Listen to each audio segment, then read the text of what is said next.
ఢిల్లీకి పోతే అపాయింట్మెంట్లు ఇస్తలేరు, చెప్పులు ఎత్తుకపోతారేమో అని చెప్పి కలుస్తలేరు అన్నాడు. అమ్మతోడు చెప్తున్నా ఈ మాట, నేను ఎవరు చెప్పులు ఎత్తుకపోతారట.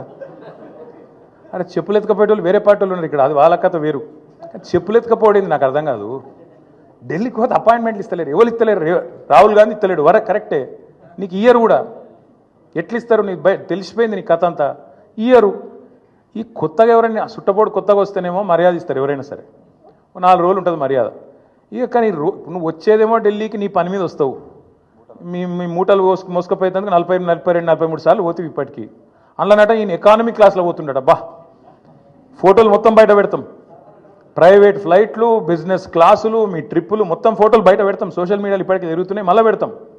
అరే గింత అన్యాయం మాటలు మాట్లాడతారు. 43 సార్లు ఢిల్లీకి పోతివి, 43 పైసలు లేకపోతివి, ఏముంటుంది ఇజ్జత్ నీకు ఢిల్లీ మార్కెట్లో? వీడు ఊకొత్తాడు పోతాడు, ఎందుకు ఇవ్వాలి మీకు అపాయింట్మెంట్? ఇస్తలేరు, ఏం చేయాలి మరి? నువ్వు మూటలు మోసేందుకు వస్తున్నావు ఢిల్లీకి, రాహుల్ గాంధీకి మూటలు ఇస్తేందుకు వస్తున్నావు. మొదలు మర్యాద ఉంటుంది, ఇక ఆఖరికి దొంగలెక్కనే చూస్తారు.